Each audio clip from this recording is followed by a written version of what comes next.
তো বন্ধুরা, সামনেই লোকসভা ভোট। আর এই লোকসভা ভোটের আগেই রাজ্যের সমস্ত পুরুষ, মহিলা, ছেলে মেয়ে, বৃদ্ধ, বিধবা প্রত্যেকের জন্যই বড় সুখবর।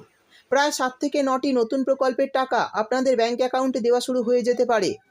রাজ্য বা কেন্দ্রীয় সরকারের যে একাধিক জনমুখী প্রকল্প রয়েছে, সেই সমস্ত প্রকল্পের মধ্যে 7 থেকে 9টি প্রকল্পের টাকা এপ্রিল মাসের 1 তারিখ থেকেই দেওয়া শুরু হয়ে যাবে। কারণ এপ্রিল মাসের শেষের দিকে লোকসভা ভোট রয়েছে। তো বর্তমানে এই ভোটের কারণে কোন কোন প্রকল্পে কত টাকা করে ব্যাংক অ্যাকাউন্টে দেওয়া হবে সেটা জানিয়ে দেব। কোনো প্রকল্পে 1000 টাকা, কোনো প্রকল্পে 1500 টাকা, আবার কোনো প্রকল্পে 3000 টাকাও পেয়ে যেতে পারেন। তো কোন প্রকল্পে কত টাকা করে দেওয়া হবে, কারা কারা পাবেন, কিভাবে পাবেন, সমস্তটাই বলে দেব। তাই বন্ধুরা, ভিডিওটি একটু স্কিপ না করে পুরোটা দেখবেন। আর ভিডিওটি দেখার সাথে সাথে যদি আপনি আমাদের চ্যানেলে নতুন এসে থাকেন, তাহলে ভিডিওর নিচে যে সাবস্ক্রাইব বাটনটি আছে সেটি ক্লিক করে চ্যানেলটিকে সাবস্ক্রাইব করে দিন। আর পাশে থাকা নোটিফিকেশান বেলটি অন করে রাখুন এই ধরনের গুরুত্বপূর্ণ ভিডিও সবার আগে পাওয়ার জন্য। তো চলুন বন্ধুরা, ভিডিও শুরু করা যাক। তো বন্ধুরা, বর্তমানে রাজ্য বা কেন্দ্রীয় সরকারের কোন কোন 7 থেকে 9টি প্রকল্পের টাকা আগামী মাসে অর্থাৎ এপ্রিল মাসে ব্যাংক অ্যাকাউন্টে আসতে চলেছে। প্রথমেই বলা হয়েছে লক্ষ্মীর ভাণ্ডার প্রকল্প। এই প্রকল্পের তরফে 500-1000 টাকা করে দেওয়া হয় মহিলাদের অ্যাকাউন্টে। বর্তমানে এই প্রকল্পে আরও 13 লক্ষ মহিলার নাম তোলা হয়েছে, তারাও টাকা পাবে এপ্রিল মাসে। তবে এপ্রিল মাসের টাকায় রয়েছে বড় চমক, কারণ এপ্রিল মাসে জেনারেল ওবিসি ক্যাটাগরির মহিলারা পাবে 500 টাকার বদলে 1000 টাকা, এবং SC ST ক্যাটাগরির মহিলারা পাবেন 1000 টাকার বদলে 1200 টাকা করে। আর এই টাকা দেওয়া শুরু হবে এপ্রিল মাসের 1 তারিখ থেকে। আর এই টাকা যদি 1 তারিখ থেকে না পান, তাহলে 5 থেকে 6 তারিখের মধ্যে আপনাদের অ্যাকাউন্টে দিয়ে দেওয়া হতে পারে। পরের যে প্রকল্পের কথা বলা হয়েছে সেটি হলো ইমাম ভাতা।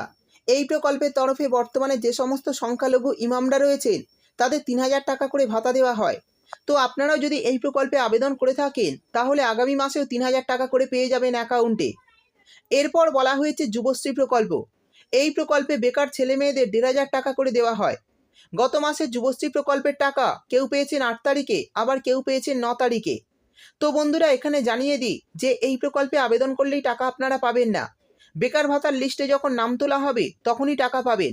অনেকেই আবেদন করেছেন, এখনও টাকা পাচ্ছেন না, তাদের নাম ওয়েটিং লিস্টে রয়েছে। তাদের নাম বেকার ভাতার লিস্টে তোলা হলে তবেই অ্যাকাউন্টে টাকা দেওয়া হবে। তাই আপনারা অবশ্যই আবেদন করে রাখুন। লিস্টে নাম উঠলেই কিন্তু আপনাদের অ্যাকাউন্টে টাকা দিয়ে দেওয়া হবে। আর এই বেকার ভাতার 1500 টাকা এপ্রিল মাসের 10 থেকে 15 তারিখের মধ্যে দিয়ে দেওয়া হতে পারে আশা করা যাচ্ছে। অর্থাৎ বেকার ভাতার টাকাও কিন্তু আপনারা এপ্রিল মাসের প্রথম দিকেই পেয়ে যাবেন। এরপর বলা হয়েছে জয় জোহর প্রকল্প। এটি ST ক্যাটাগরিদের জন্য। এই প্রকল্পের তরফেও 1000 টাকা করে দেওয়া হয় যারা আবেদন করেছেন। অর্থাৎ যারা এই প্রকল্পে নাম নথিভুক্ত করেছেন তারা 1000 টাকার একটি কিস্তি এই এপ্রিল মাসে পেয়ে যাবেন। পরের যে প্রকল্পের কথা বলা হয়েছে সেটি হলো বৃদ্ধ ভাতা। এই প্রকল্পের তরফে 60 বছরের ঊর্ধ্বে সমস্ত পুরুষ মহিলার ব্যাংক অ্যাকাউন্টে প্রতি মাসে 1000 টাকা করে দিয়ে থাকে রাজ্য সরকার। তো বন্ধুরা, 60 বছরের ঊর্ধ্বে যে সমস্ত পুরুষ ও মহিলারা এই প্রকল্পে আবেদন করেছেন তারা 1000 টাকার আরও একটি কিস্তি এই এপ্রিল মাসে অ্যাকাউন্টে পেয়ে যাবেন। আর এই টাকাও 7 থেকে 10 তারিখের মধ্যে আপনাদের অ্যাকাউন্টে দিয়ে দেওয়া হবে। পরের যে প্রকল্পের কথা বলা হয়েছে সেটি হলো তপশিলি বন্ধু প্রকল্প।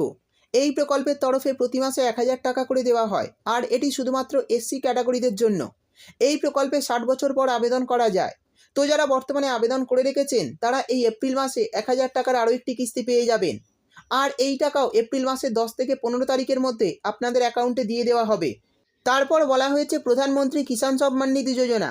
এই প্রকল্পের টাকা অনেকেই পেয়ে গেছেন।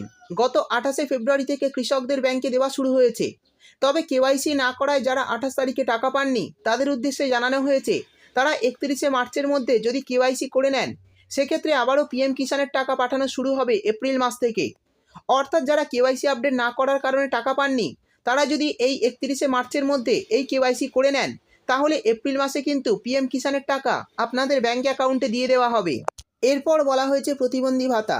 আর এই প্রকল্পের তরফেও মাসিক 1000 টাকা করে ভাতা দেওয়া হয় বিশেষভাবে সক্ষম যে সমস্ত শিশু, নারী ও পুরুষ সবাইকে।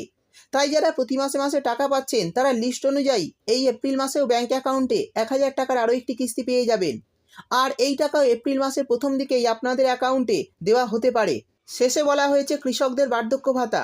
তো বন্ধুরা, এই প্রকল্পের তরফে 60 বছরের ঊর্ধ্বে সমস্ত কৃষকদের 1000 টাকা করে প্রতি মাসে ব্যাংক অ্যাকাউন্টে দিয়ে থাকে রাজ্য সরকার। 60 বছরের ঊর্ধ্বে যে সমস্ত কৃষকরা আর কর্মক্ষমতা নেই, অর্থাৎ খাটতে পারে না, তারা কিন্তু এই প্রকল্পের তরফে 1000 টাকা করে প্রতি মাসে পেয়ে থাকে। তাই যারা এই প্রকল্পে আবেদন করেছেন তারা 1,000 টাকার আরও একটি কিস্তি এই এপ্রিল মাসে ব্যাঙ্ক অ্যাকাউন্টে পেয়ে যাবেন। তো বন্ধুরা, এইসব প্রকল্পের টাকা কিন্তু আপনারা এপ্রিল মাসের প্রথম থেকেই পেতে পারেন আশা করা যাচ্ছে, কারণ এপ্রিল মাসের 19 তারিখ থেকে প্রথম দফায় ভোট শুরু হচ্ছে। তাই এই সমস্ত প্রকল্পের টাকা 1 তারিখ থেকে শুরু করে 15 তারিখের মধ্যে অ্যাকাউন্টে দিয়ে দেওয়া হতে পারে। তো বন্ধুরা, এই সমস্ত প্রকল্পের মধ্যে আপনি কোন প্রকল্পে আবেদন করেছেন অবশ্যই কমেন্ট করে জানাবেন। ভিডিও ভালো লাগলে ভিডিওটিতে একটি লাইক দিয়ে দেবেন এবং আপনার বন্ধুবান্ধবদের সঙ্গে বেশি বেশি করে শেয়ার করবেন। ভিডিওটি দেখার জন্য আপনাকে অসংখ্য ধন্যবাদ।